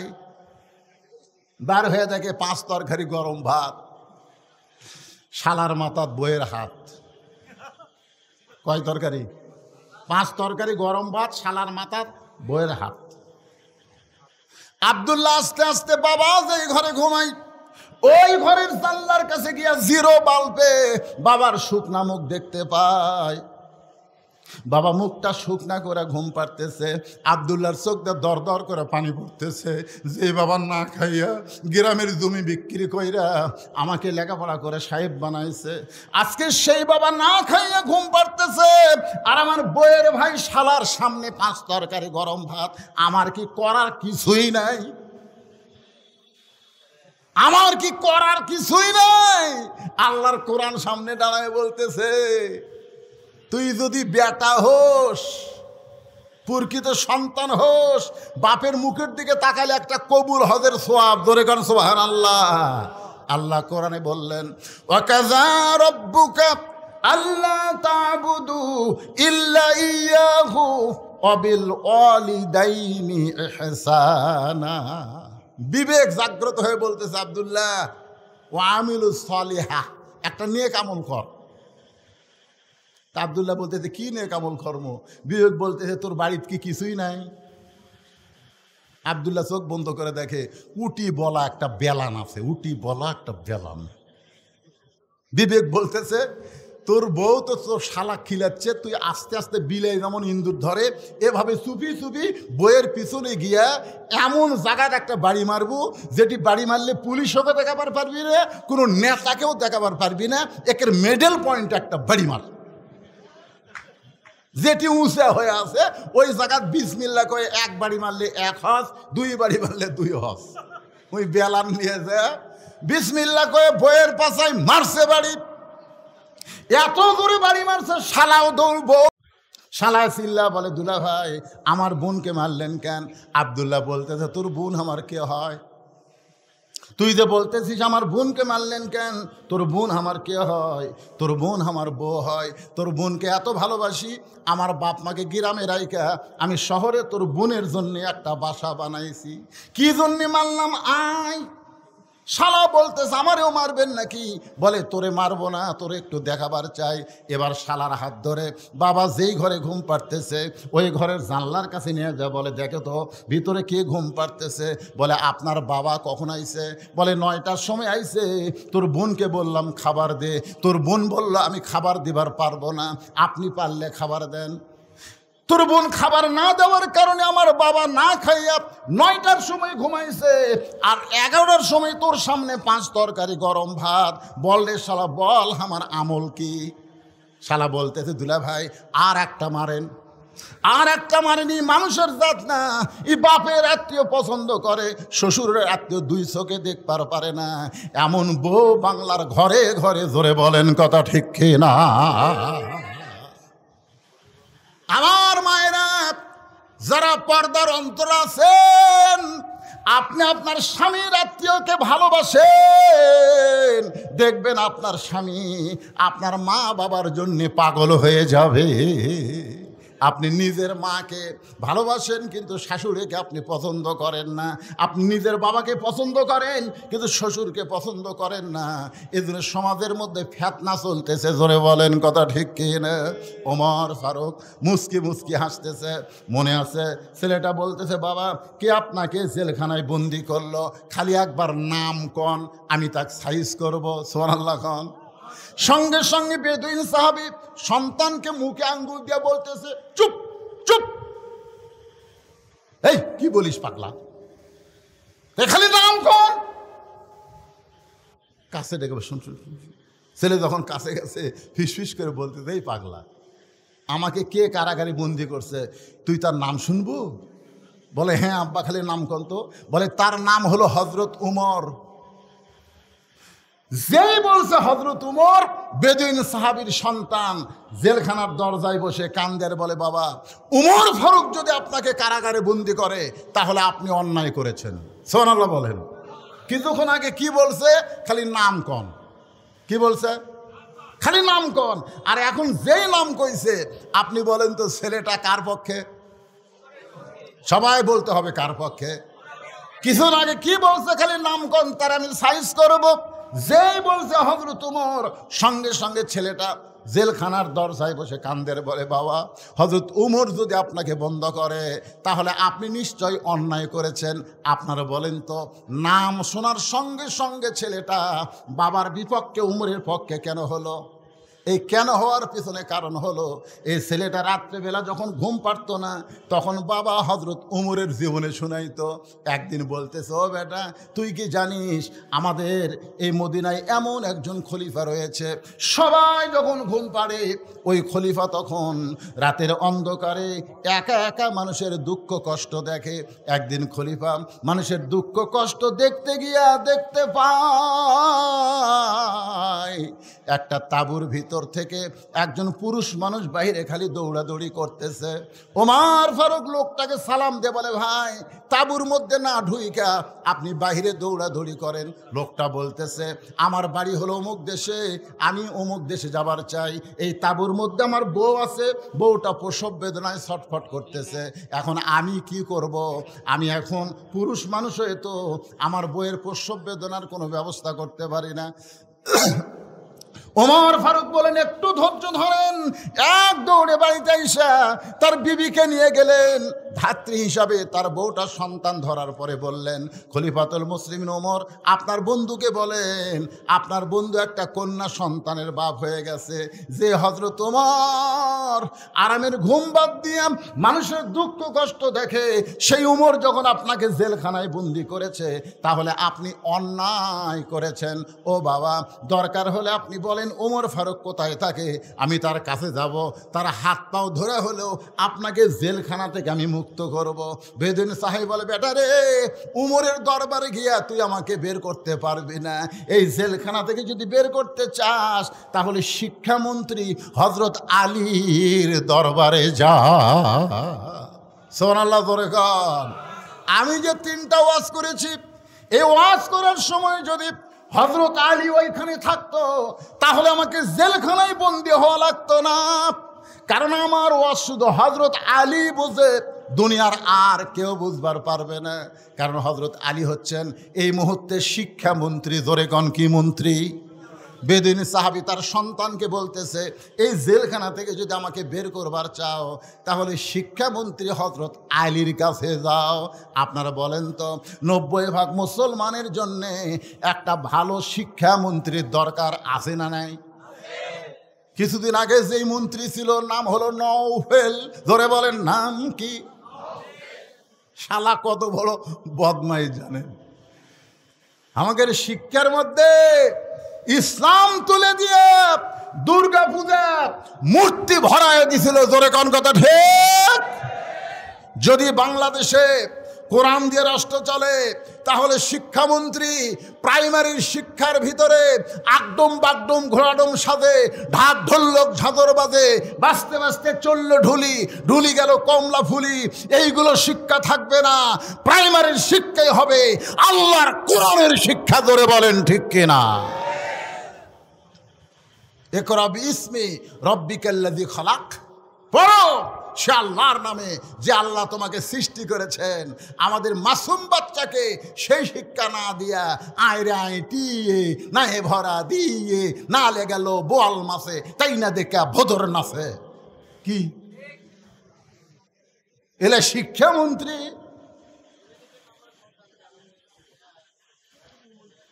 কথা বলেন, এটা কি হিন্দুর দেশ না মুসলমানের দেশ? আরে ভাই, কথা হক কথাটা বলা লাগবে। হিন্দুর দেশ না মুসলমানের দেশ? তাহলে শিক্ষামন্ত্রী কেমন যোগ্যতা হওয়া লাগবে? উমর ফারুক যখন মদিনার খলিফা ছিলেন, ওই সময় শিক্ষামন্ত্রী ছিলেন হযরত আলী। সুবহানাল্লাহ খান। বেদিন সাহাবী কি বলতেছে, আমাকে যদি জেলখানা থেকে বের করবার চাও তাহলে খলিফার কাছে যায় লাভ নাই, শিক্ষামন্ত্রীর কাছে যাও। বেদিন সাহাবীর ছোট্ট ছেলে শিক্ষামন্ত্রীর বাড়ির দিকে রওনা দিলেন। বাড়ির কাছে গিয়ে দেখে দুইটা যুবক দাঁড়ায় আছে, চাঁদের চাইতেও সুন্দর, নাম হলো হাসান আর হোসাইন। সবাই সুবহানাল্লাহ বলেন না? মরা গেলে বুঝবেন, মরা গেলে বুঝবেন। সাইদুস শাবাবে আহলিল জান্নাহ হাসান হোসাইন রাদিয়াল্লাহু তাআলা আনহুমা, জান্নাতি সমস্ত যুবকদের সর্দার হবে কয়জন? কে রে, সবাই কথা কন না কেন? কে? নেইমার আর মেসি? হ্যাঁ, নেইমার আর মেসি? তোমরা তো খালি মেসি আর নেইমার নিয়ে পাগলা হয়ে গেছো। হাসান হোসেন চেনো? চেনো হাসান হোসেন? ইসলামের জন্যে যাকে টুকরা টুকরা করা হয়েছে তার নাম হলো হোসাইন। জোরে বলেন কত ঠিক? ছোট্ট ছেলে, বেদুইন সাহাবীর ছোট্ট ছেলে শিক্ষামন্ত্রীর বাড়ির দরজা যায় দেখে র্যাব নেই, পুলিশ নেই, দুইটা যুবক দাঁড়ায় আছে, নাম হলো হাসান হোসাইন, চাঁদের চাইতেও সুন্দর। সুবহানাল্লাহ খান। হাসান মানে কি, হোসাইন মানে কি বোঝা লাগবে তো ভাইজান।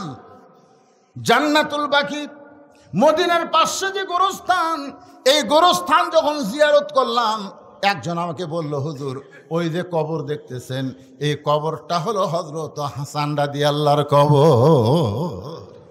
আগে সব কবর চেনা যাইতো, কিন্তু বর্তমান সৌদি সরকার এরা সব কবর ভাঙ্গা দিয়েছে।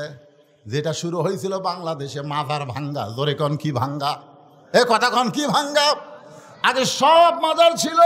তুরস্কর সময় তুর্কিরা যখন শাসন করত সব মাজার ছিল, কিন্তু যখন বর্তমান সরকার সৌদি আরবে যারা আছে এরা যখন ক্ষমতা পাইল, তখন সব মাজার ভাঙ্গা দিল। খালি তিনটা মাজার আছে, একটা হলো নবীর রওজা, একটা আবু বকর আর একটা হযরত ওমর। এই তিনটার মধ্যে হাত দিবার পারে। কথা কয় না কেন? তারপরেও কিছুদিন আগে, এটা হবে 21 সালে সৌদি একজন আলেম বাদশার কাছে গিয়া বলতেছে, বাদশাহ আমরা তদন্ত করে দেখেছি মানুষ কাবা ঘরের কাছে তেমন কান্দে না, কিন্তু নবী রওজার পাশে আসলে কান্দে। গভীর রাত্রে রওজা থেকে নবীকে বের করে ওই জান্নাতুল বাকির কোনো এক জায়গায় দাফন করা হোক। এ জায়গায় নবীকে রাখা যাবে না, কারণ মানুষ কাবা বাদ দিয়ে নবীর কাছে কান্দে। বাদশাহ এই কথা শুনে চিন্তায় পড়ে গেল, কি করবে? রওজা থেকে নবীকে বের করে কি জান্নাতুল বাকির মধ্যে রাখবে নাকি? বাজান গো, একটু মনোযোগ দেন। নবীর কাছে মানুষ কান্দে, কাবার কাছে কান্দে না। কারণ কাবা এমন একটা ঘর, যে ঘরের কাছে আল্লাহওয়ালা না থাকলে কাফেররা মূর্তি ঢুকায়। আর নবীর রওজা এমন একটা রওজা যেটা আরশে আজিমের চাইতেও দাম বেশি। আপনারা বলেন তো, যারা প্রকৃত মুসলমান, মদিনার রওজায় কি আমাদের নবী মরে আছে? এ জোরে কোন মরে আছে? আমাদের নবী কিন্তু মৃত্যু না।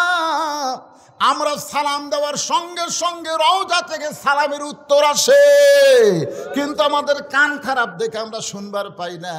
একটা গজল আমার সঙ্গে সবাই বলেন, ইসলামের আলো জ্বালায়া দিয়া নবী ঘুমায়া। কেউ কি সাহস করে বলতে পারবেন ময়রা আছেন সোনার? না, আপনারা কেউ বলতে পারবেন যে ময়রা আছে? কেউ বলতে পারবেন? এই শালা হেজাতি, বাংলাদেশে কিছু হেজাতি বার আছে, হেজাতি বোঝেন না? হেজাতি, এই শালা হেজাতিরা কয় নবীও মরে গেছে।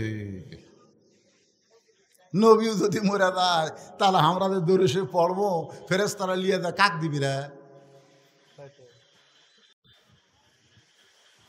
কঠিন বিপদে আছি ভাই। এই বাংলাদেশে কিছু হেজাতি আছে রে নাই? যেরকম আছে না? হ্যাঁ, এই ফেসবুকে এই হেজাতির কিছু মশলা আমাকে কিছু যুবকেরা দেখে কয়, হুজুর তারাবির নামাজ কয় রাকাত হুজুর? তো চা পাত গুড়েন দেওয়া দরকার। তোর দাদা কয় রাকাত পড়ছে? কয় 20 রাকাত। তোর বাপ কয় রাকাত পড়ছে? 20 রাকাত। তো তোর আবার কোন জাকাত বাজে? হুজুর নামাজের পরে হাত তোলা যাবি কি যাবি না? তোর মন না চালে তুলিস না, এ ফতুয়াবাজি করিস কেন রে? এরকম কিছু লোক আছে না নাই? সৌদি আরবে কাম করবে গেছে, 4 বছর কাম করে আসা 2 ঠ্যাং ফাঁক করে খাড়া হয়ে হাত এটি বান্ধিছে। কে রে এটা কি করছে? হুজুর সৌদি আরবে। তুই সৌদি আরবে কি লেখাপড়া করবার গেছিল? তুই সৌদি আরবের কোন ভার্সিটিতে পড়ছু? কয় না হুজুর আমি ক্লিনার। তুই ক্লিনার হয়ে আসা হাত এটি বাঁধলু, তার মানে আমরা মুফতি হয়ে হাত সব এটি বান্ধিচ্ছি, আর তুই রাস্তা সাফ করে এসে হাত এটি বান্ধিস, ঠ্যাং ফাঁক করে টানাস। তোর কি অন্ডকোষ বড় হতে কারে?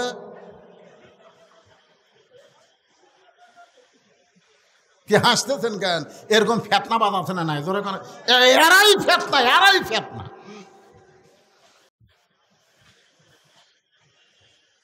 বাগান একটু মনোযোগ দিয়ে শোনেন।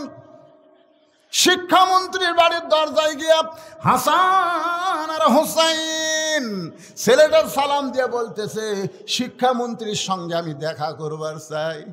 হাসান হোসাইন বলে, কে রে পুচকে? শিক্ষামন্ত্রীর কি দরকার? এই কথা হাসান হোসেন যেই বলতেছে, এমন সময় হযরত আলী ঘর থেকে বাইরে চলে আইছে। লিল্লাহু আকবার। কোনো প্রোটোকল লাগে নাই, কোনো পিএস লাগে নাই।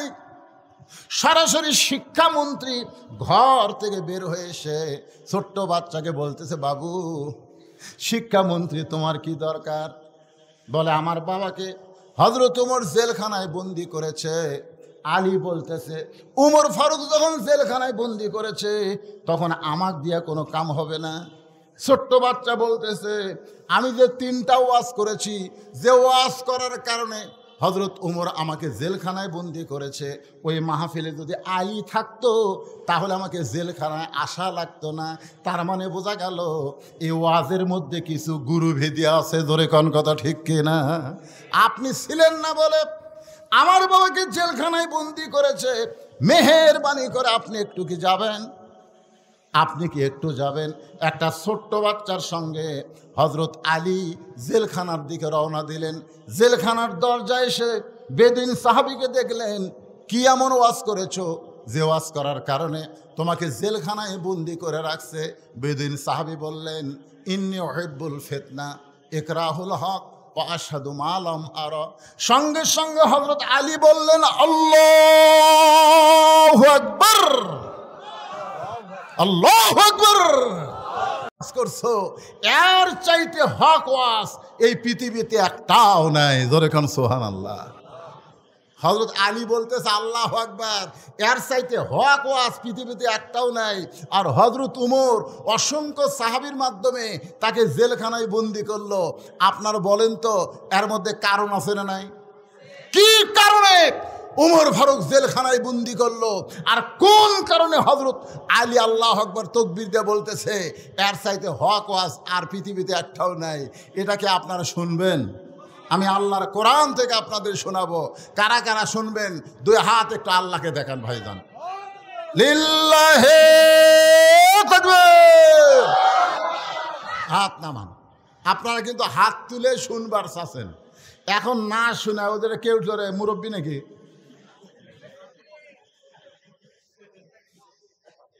লিমা তাকুলু মালা তাফালুন। আপনারা বলেন তো এই আয়াতের অর্থ কি?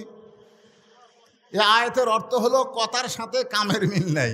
আপনারা হাত তুলে ওয়াদা দিলেন আপনারা সবাই শুনবেন, এখন না শুনে যদি কেউ ওঠেন উনি টাটকা মুনাফিক। এজোরে কান কি মুনাফিক? তাহলে আপনাদের শোনা লাগবেই। এখন আপনারা কোন আপনাকে বলা লাগবেই কি? আমাকে বলা লাগবে না? তাহলে আমি বলবই এ ওয়াদা করলাম। এখন আপনারা বলেন আমরা শুনবই এ ওয়াদা করলাম। আর কথা কয় না, শুনবেন না? মাশাআল্লাহ। আজকে তো আর আমার এই ওয়াজের পরে তো আর কোনো ওয়াজ নাই যে টানাটানি করে দৌড় মারা লাগবে। ভাইজান পিছনে অনেক আল্লাহর বান্দারা দাঁড়ায় আছে। আমি যখন ওয়াজে উঠছি তখন বাজে ঘড়িতে 10টা। ধরে কোন কয়টা? এখন বাজতেছে 11:30। আমি একটানা 1.5 ঘন্টা ওয়াজ করে 5টা মিনিট এতিমখানার জন্যে আপনাদের কাছে কোরআন শরীফ আদায় করব। কোরআন শরীফ এই মাদ্রাসায় 100টা কোরআন শরীফ আপনাকে দেওয়া লাগবে। একটা কোরআন মাত্র 500 টাকা। আপনি 500টা টাকা দিবেন, একটা কোরআন দানের সওয়াব আল্লাহ আপনার বাপ মার কবরে দিয়ে দিবে। আর বাপ মা যদি বেঁচে থাকে আল্লাহ হায়াত দারাজ করে দিবে। মাত্র 500 টাকা। কেউ যদি মনে করেন হুজুর আমার বাপ মা দুইজনে মারা গেছে, আমি 2টা কোরআন শরীফ 1000 টাকা দেবো, তাহলে আপনি দিবেন। কেউ যদি মনে করে হুজুর আমি 10 কোরআন শরীফ বাবদ 5000 টাকা দেব, আপনার দিবেন। আজকের আদায় শুধুই কোরআন শরীফ। সর্বোত্তম কোন আল্লাহর বান্দা কোরআন শরীফ বাবদ 500টা টাকা এতিমখানা মাদ্রাসায় দান করবেন। একটু আসেন। আর সাইড দিয়া মাদ্রাসার যারা হিতাকাঙ্ক্ষী আছে তাদেরকে আমি বলবো, অনেকে আছে কোরআন শরীফ দেওয়ার মতন 500 টাকা তাদের পকেটে নাই। যাদের নাই তাদের কাছে আপনারা ব্যাগ নিয়ে যাবেন। 10 টাকা, 20 টাকা, 50 টাকা, 100 টাকা, যে যা পারবেন আল্লাহর হস্তে আজকের এই মাহফিলে আপনারা দান করবেন। এটা দেওয়া মাত্রই কাম শুরু করছে, অসুবিধা আছে? এটা আমি পড়িনি। মাশাআল্লাহ। সর্বোত্তম আল্লাহর একজন পাগল আল্লাহর নবীর এতিম মাদ্রাসায় কোরআন শরীফ বাবদ 500 টাকা দান করেছে, আল্লাহ কবুল করেন। আর একজন কোরআন বাবদ 500 টাকা দান করছে। আর একজন কোরআন বাবদ 500 টাকা দান করছে অসুস্থ মানুষের জন্য সুস্থতার নিয়তে, আল্লাহ দানকে কবুল করেন। আর একজন কোরআন শরীফ বাবদ 500 টাকা দান করছে, আল্লাহ কবুল করেন। আর একজন কে রে 500 দেওয়া লাগবে রে, 300 কে দেয় রে? শর্ট আছে তো তাহলে একদিন 700 টাকা ফেরত দেন। কি করবেন? হুজুর শর্ট আছে, ঠিক আছে, তাও 300 টাকা আল্লাহর কোরআন বাবদ আল্লাহ আপনি কবুল করে নেন। আল্লাহুম্মা আমিন। মা বোনদের বসার ব্যবস্থা কোথায় করছেন? মায়েরা কোরআন শরীফ খুব দান করে, ওখানে বিশ্বস্ত লোক পাঠান লাগবে। আবার এ গাঁজাখোর, হিরোইনখোর, ইয়াবাখোর যেন না যায়, কারণ টাকা তুলে আর একদিকে আউট হয়ে যাবি। হ্যাঁ, মাদ্রাসার ছাত্ররা আছে, মায়েরা খুশি মনে কোরআন শরীফ বাবদ 500 করে টাকা দান করবেন। যিনি যা পারবেন আল্লাহর রাস্তে দান করবেন। ভাইজান এখানে আজকের মাহফিলের প্রধান অতিথি সাহেব দান করছে, পরে আবার দিবে। সভাপতি সাহেব কে দিল? কোরআন শরীফ বাবদ আল্লাহ তোমার একজন বান্দা ভাই, কেউ ওঠা বসে করবেন না, বসতে একটু ধৈর্য ধরেন। কোরআন শরীফ বাবদ 500 টাকা দান করছে, আল্লাহ দানকে কবুল করেন। আল্লাহুম্মা আমিন। কত আছে এখানে? কি নাম তোমার? ও বাবা, আমার লোকনাথপাড়া গ্রামের আমার ছোট ভাই পিন্টুর ছেলে পান্ত 500 টাকা কোরআন শরীফ বাবদ দান করেছে। তার বাপ মা ভাই অনেকেই মারা গেছে, আল্লাহ তাদের কবরকে জান্নাতের টুকরা বানান। ঠিক আছে, দোয়া করে দিছি। আর একজন আচ্ছা, ছোট্ট একটা বাচ্চা কোরআন শরীফ বাবদ 500 টাকা দান করেছে, আল্লাহ দানকে কবুল করেন। আল্লাহ এই যারা ব্যাগ আদায় করছেন ব্যাগগুলো সব ট্রেজত নিয়ে আসবেন, সব ট্রেজত আসবে। ব্যাগ ট্রেজত আসবে না সাইডে যাবে? হ্যাঁ, সব ট্রেজে আসবে, সব ব্যাগ টেজে আসবে। হ্যাঁ, কে যাচ্ছে?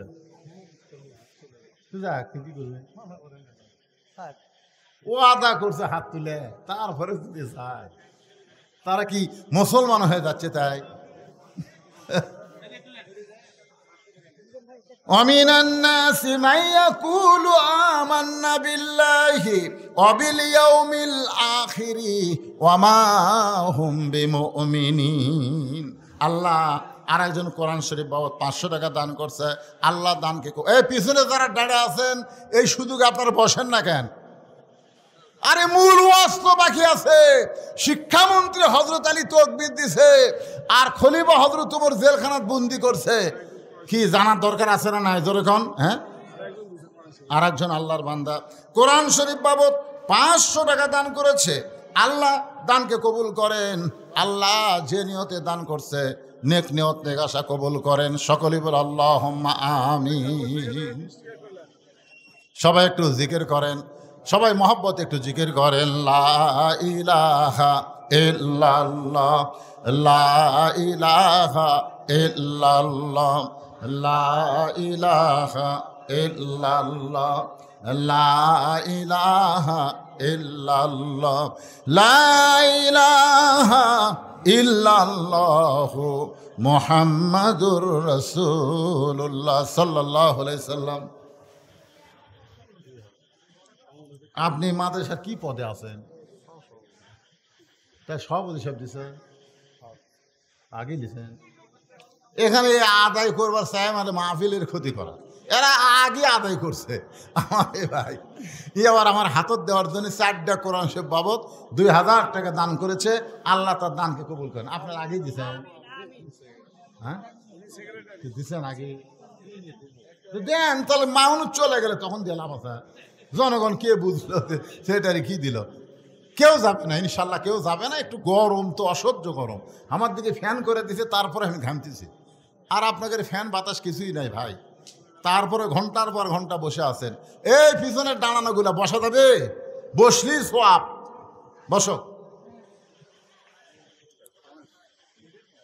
এই মাদ্রাসার সভাপতি সাহেব আগেই দান করছে। সহসভাপতি একজন না কয়জন? 5 জন দিছে। তারা দিছে না, আমার কাছে থাক। এরা কেউ দেয়নি। তো চশমা ছাড়া আমার দেখা কঠিন পারে। লিল্লাহি তাকবীর। সেক্রেটারি সাহেব 2000 যে হারে তাকবীর দিল। এলা আমাকে শুনে আমাকে গ্রামগঞ্জে যে মাদ্রাসা নাই, এই গ্রামগঞ্জের মাদ্রাসা সেক্রেটারি 10-20 হাজার টাকা দেয়। আর এলা শহর ওদের কি বুঝতে পারছি না রে।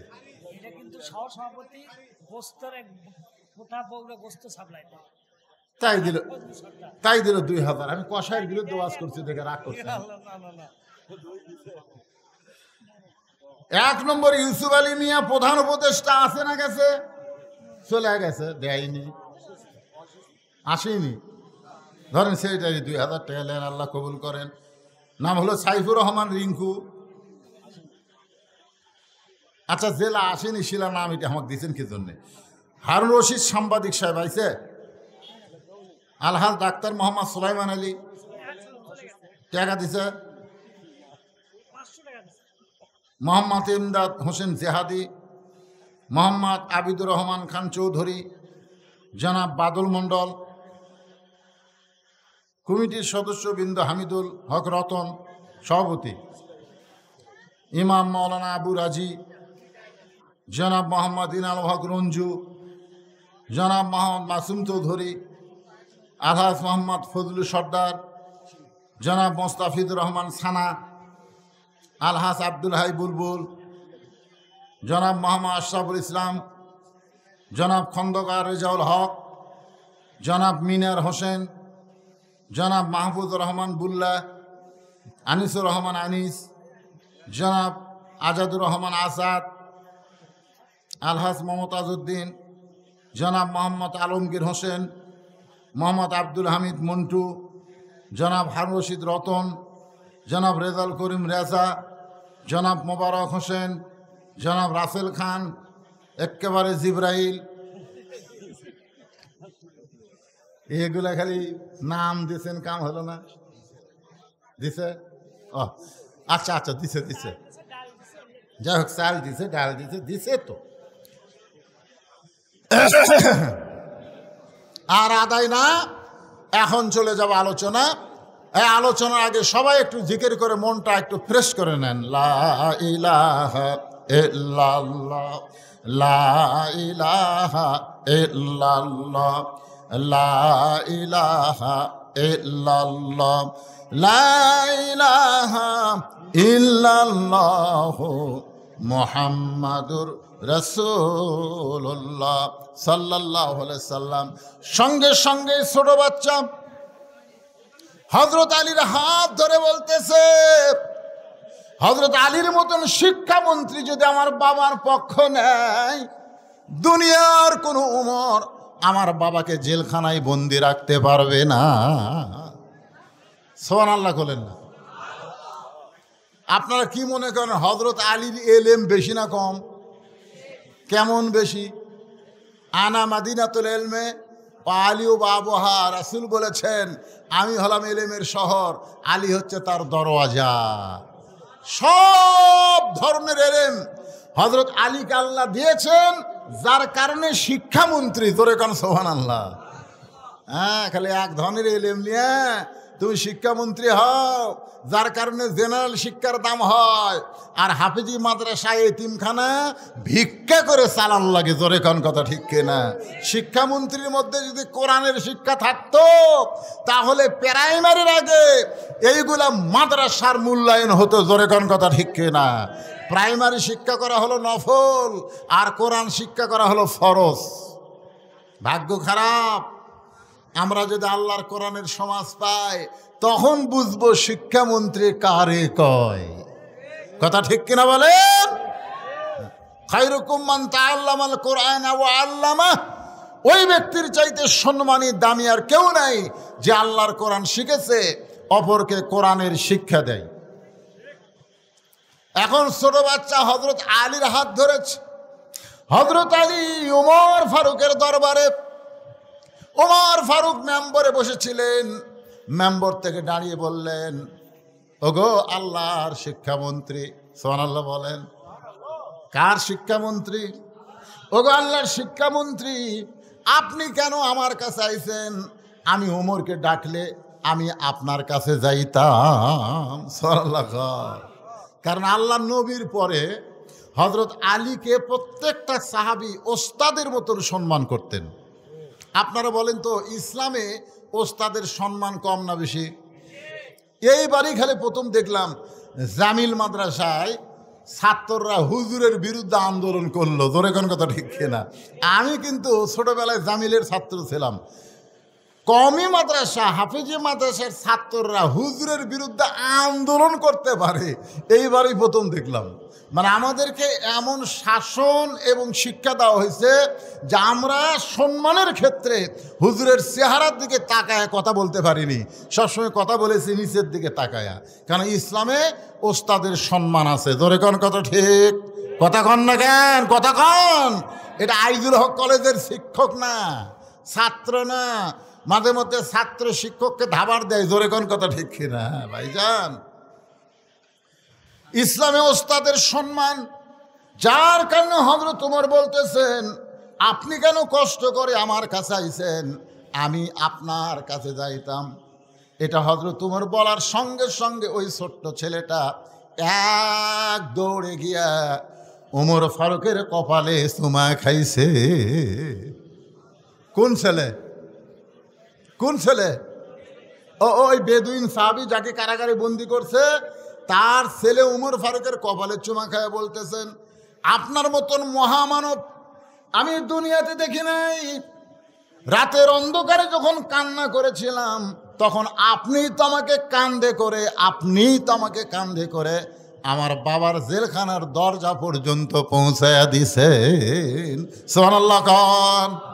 আচ্ছা, ছোট্ট ছেলেকে কান্দে করে জেলখানার দরজায় কে পৌঁছায় দিছে? ছেলেটা এখন কি করবে একবার হযরত আলীর দিকে তাকাই, আরেকবার উমর ফারুকের দিকে তাকাই। এমন সময় হযরত আলী বলতেছে, আমির আল মুমিনিন, এই সন্তানের বাপকে আপনি জেলখানায় বন্দি করেছেন। ওমর ফারুক বলে, আলী রে, এমন 3টা ওয়াজ করেছে যে ওয়াজটা ইসলামে জায়েজ নাই। অনেক সাহাবী তার উপরে রাগ করেছিল। আমি গণপিটুনি থেকে বাঁচানোর জন্যে তাকে জেলখানায় বন্দি করলাম, যেরকম গণপিটুনি থেকে বাঁচানোর জন্যে সেনাবাহিনীর প্রধান উনি 600 কয়েকজনকে বন্দিকে রাখছিলেন। জোরে কোন ঠিক কিনা? তাহলে এ ওবায়দুল কাদেরও কিন্তু ছিল, কাউও ছিল, কিন্তু কাউয়া টাউয়া সব ছিল। বুঝলাম না, হাসান মাহমুদ ধরা পড়ল। আবার কিছুদিন পরে শুনলাম ওই বাহির দেশে ঘুরতেছে। বুঝবার পারতেছি না ভাই রে, কি যে হবি রে। আমরা যে হাসিনার বিরুদ্ধে এত ওয়াজ করতেছি, আবার কি হাসিনা চট করে ঢুকেই নাকি? মাথা খেলতেছে না, এরা কি করবি? আজ পর্যন্ত হাসিনার প্রেসিডেন্ট ছুঁয়ে দিছে, তোর এখন কথা ঠিক না? বাবা সুপ্পু এখনো ক্ষমতার বসে আছে। আয় রে, মাথা ঘোরে। আল্লাহ, কি যে হবি রে। তবে আমি বলতেছি, বিএনপি আর জামাত ফেতনা না করে যদি এক হয়ে সামনে নির্বাচন করে, 15-20 বছরে আওয়ামী লীগের নাম নেওয়ার মতো মানুষ বাংলাদেশে থাকবে না। ধরে কোন কথা ঠিক না? নাম নেওয়ার মতন মানুষ খুঁজে পাওয়া যাবে না। কিন্তু এই দুটার মধ্যে এই বিচ্ছিন্ন করতেছে একদল ষড়যন্ত্রীকারী। ধরে কোন কথা ঠিক কিনা ভাই? মাঝে মধ্যে চিন্তা করে, আবার কি ঠান্ডাবাজি করি নাকি, মাঝে মধ্যে চিন্তা হয়। কি ভাবতেছেন? বলা যায় না। 200-র উপর খুনের কেস করা হয়েছে, খালি ঢুকে দেখো। তবে ভাই, আমাদেরকে বিচ্ছিন্ন হলে চলবে না, আমাদেরকে এক হওয়া লাগবে। জোরে বলেন ঠিক কিনা? আল্লাহর বান্দার একটু মনোযোগ দেন। জনগণের গণপিটুনি থেকে বাঁচানোর জন্যে এই সন্তানের বাপকে আমি জেলখানায় বন্দি করে রাখছি। এমন 3টা খারাপ ওয়াজ করছে। আলী বলতেছে, কি 3টা ওয়াজ করেছে? ওমর ফারুক বললেন, 1 নম্বর হলো ইন্নী ওহিব্বুল ফিতনা, আমি ফিতনাকে মহব্বত করি। হযরত আলী বলতেছেন, লোকটা তো ঠিকই বলেছেন, আল্লাহ কোরআনে বলেছে, ইন্নামা আমওয়ালুকুম ওয়া আওলাদুকুম ফিতনা, নিশ্চয় সম্পদ আর সন্তান হলো বিপদের কারণ। এরপরেও দুনিয়ার তামাম মানুষ সম্পদ আর সন্তানকে মহব্বত করে। কথাটা তো বেদিন সাহাবীর না, কথাটা কার? আরো জোরে বলেন। কি বলছে আল্লাহ? ইন্নামা আমওয়ালুকুম ওয়া আওলাদুকুম ফিতনা। আপনারা বলেন তো, সম্পদ আর সন্তান এলা কি মহব্বতের জিনিস না? কথা কন, সন্তানকে আপনি মহব্বত করেন না? কিন্তু আল্লাহ বলেছেন ফিতনা। বেদিন সাহাবী তার সন্তানকে মহব্বত করে, এই কারণেই বলেছে আমি ফিতনাকে মহব্বত করি। সে তো নিজের কথা বলে নাই, সে তো আল্লাহর কোরআনের কথাই বলেছে। ওমর ফারুক বলে, আলী ভাই, আমি তো বুঝবার পারি নাই। লোকটা 2 নম্বর ওয়াজ করেছে, একরাহুল হক, আমি হককে পছন্দ করি না। আলী বলতেছে, লোকটা তো ঠিকই বলেছেন, জাত সাকারাতুল মাউত হক, প্রত্যেকটা মানুষের জীবনে মৃত্যু হক, এরপরে মৃত্যুরে কেউ পছন্দ করে না। আপনারা বলেন তো, মৃত্যু কি আমাদের জীবনে সত্য না মিথ্যা? আল্লাহ কোরআনে বলেছেন, জাত সাকারাতুল মাউতু হাক্কুন, মৃত্যুটা আমাদের জীবনের হক। তারপরে আমরা কেউ মৃত্যুরে পছন্দ করি? কথা কন না রে ভাই, আপনারা মৃত্যুরে পছন্দ করেন? স্বামীর ক্যান্সার রোগ হয়েছে, এখন বউ খালি সামনে কান্দের বলে, আল্লাহ আমার স্বামীর মৃত্যু আমাকে দাও, স্বামীর হায়াত আমাকে দাও, আমার হায়াত স্বামীকে দাও। কারণ 1 মাস পরে স্বামী মরবি। তারপরে বউ বলতেছে, আল্লাহ আল্লাহ আমার স্বামী বেঁচে থাক, আল্লাহ আমি মরে যাই। স্বামী কয়, আল্লাহ ভাগ্য করে আমার একটা বউ পাইছি রে। রাত্রেবেলা স্বামী স্ত্রী যখন ঘরের মধ্যে ঘুমাইছে, ওই ঘরে বাড়িতে একটা আড়িয়া গরু আসছিল। জোরে কন, কি গরু? দড়ি ছেঁড়া হয়ে বাড়ির বের হয়েছে, গেট বন্ধ। গোটা বাড়ি খুঁজে দেখে বারান্দায় সিলভারের পাতিল, তার তলে হলো চিটালালি। এখন সিটাইলালি খাবার চাই কিন্তু হাতত পায় না, জোর করে যখন মাথা ঢুকাইছে সিটাইলালি পাশে ঠিকই, কিন্তু ছোট দুটা শিং এই যে সিলভারের পাতিলের কান্দার মধ্যে আটকে গেছে। সিটাইলালি খাওয়ার পরে মাথা ঝোকায় কিন্তু পাতিল আর মাথা ছাড়ে না। এখন আহারিয়া গরু গোয়াল ঘরা বাদ দিয়ে স্বামী স্ত্রী যে ঘরে ঘুমায় আছে ওই ঘরের মধ্যে হো হো করে ঢুকছে। বউ চিল্লে বলে, বাবা আজরাইল ঢুকছেন যখন, ওই যে আমার স্বামী ক্যান্সার রোগী, চোখত পড়ে না। স্বামী চেতন পায়, বলে কি হয়েছে রে? আজরাইল ঢুকছে, তোমাকে দেখে দিলাম। তুই না দিনের বেলা কইলি আমার হায়াত আল্লাহ তোমাকে দেখ আর তোমার মৃত্যু আল্লাহ আমাকে দেখ। বউ বলতেছে মরার কথা মুখে বলা যায় কিন্তু অন্তর থেকে কেউ মরবার চায় না। ধরে কোন কথা ঠিক কি না? হযরত আলী বলতেছেন, বেদিন সাহাবী ঠিকই বলেছেন, আমি হককে পছন্দ করিলাম, তার মানে মৃত্যুকে সে পছন্দ করে না। ওমর ফারুক বলে, আলী রে, লোকটা বলেছে আশহাদু মা লাম আরা, আমি না দেখা জিনিসের সাক্ষী মারি। না দেখা কেমনে সাক্ষী দেয়? আলী বলতেছে, শুধু বেদুইন সাহাবী কেন, দুনিয়ার প্রত্যেকটা মুসলমান না দেখে সবাই বলে আশহাদু আল্লাহ ইলাহা ইল্লাল্লাহু ওয়াহদাহু লা শারীকা লাহ। আপনারা বলেন তো আমরা কি আল্লাহকে দেখছি নাকি? না দেখে যদি আল্লাহকে সাক্ষী দেওয়া যায় তাহলে বেদুইন সাহাবী তো মিথ্যা কথা বলে নাই। সঙ্গে সঙ্গে হযরত ওমর এক দৌড়ে এসে জেলখানার দরজা খুলে বেদুইন সাহাবীকে বুকের মধ্যে নিয়ে বলতেছে, আলীর মতন শিক্ষামন্ত্রী যদি না থাকতো তাহলে এই ইসলাম এত দূর অগ্রসর হতো না।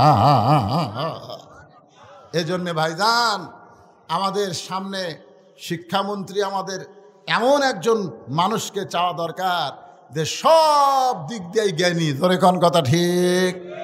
আজকের এইখানে আমি দীর্ঘ সময় যে আলোচনা করলাম, আগামী 4 তারিখে সেন্ট্রাল স্কুলে, এই মাসেরই আজকে কয় তারিখ? 1 তারিখ। 4 তারিখে মাগরিবের নামাজের পর এশা পর্যন্ত আমার আলোচনা আছে। 2 তারিখ, 3 তারিখ এবং 4 তারিখ, এই 3 দিন যেখানে আল্লামা সাইদি হুজুর আলোচনা করেছেন, সেই মাহফিল মাঠটা আবার কোরআন দিয়া চাঙ্গা করা হবে। আপনাদের সকলের দাওয়াত। আল্লাহ সবাইকে উপস্থিত হওয়ার তৌফিক দান করুক। সকলে বলে আমিন। কেউ যাবেন না, দোয়াটা করে যান। একটা দোয়া করি আমরা, আস্তাগফিরুল্লাহ আল্লাযী লা ইলাহা ইল্লা হুয়াল হাইয়ুল কাইয়্যুম ওয়া আতুবু ইলাইহি। আল্লাহুম্মা আমিন। আল্লাহুম্মা আনতাস সালাম ওয়া মিনকাস সালাম, তাবারাকতা ইয়া যাল জালালি ওয়াল ইকরাম। আয় আল্লাহ তাআলা, কঠিন গরমের ভিতরে তোমার পাগল বান্দিরা রাত 12টা পর্যন্ত এই জান্নাতের বাগানে বসে বসে আলোচনা শুনেছে। মেহেরবানি করে আজকের মাহফিল আমাদের সকলের হেদায়েতের জন্যে, নাজাতের জন্যে, জান্নাতের জন্যে কবুল করে নাও। এই মাহফিলের শুরু থেকে শেষ পর্যন্ত যত আলোচনা হয়েছে আল্লাহ, এর মধ্যে যদি ত্রুটি হয়, ভুল হয়, মাফ করে দাও। এর যা হাদিয়া মঞ্জুর করো, সোনার মদিনায় নবী পাকের রওজা মুবারকে আল্লাহ কবুল করে নাও। এই এতিমখানা মাদ্রাসাকে, সবার জন্য দোয়া করবো, এতিমখানা মাদ্রাসাকে কিয়ামত পর্যন্ত কবুল করে নাও। এ মাদ্রাসা যারা সর্বাত্মক সহযোগিতা করেছে আল্লাহ, তাদের সকলকেই জান্নাতে কবুল করে নাও। আয় আল্লাহ তাআলা, আজকের মাহফিলকে সাজাইতে গিয়া যারা কষ্ট করেছে, মেহনত করেছে, টাকা পয়সা খরচ করেছে, আল্লাহ তাদের সকলকেই জান্নাতে কবুল করো। আজকের মাহফিলের প্রধান অতিথি আল্লাহ, বিশেষ অতিথিবৃন্দ, সভাপতি, সহসভাপতি, আল্লাহ বাদল সাহেব অসুস্থ, যারাই অসুস্থ, আমি নিজে অসুস্থ, আল্লাহ সবাইকে সুস্থতার নিয়ামত দান করে দাও। আল্লাহ,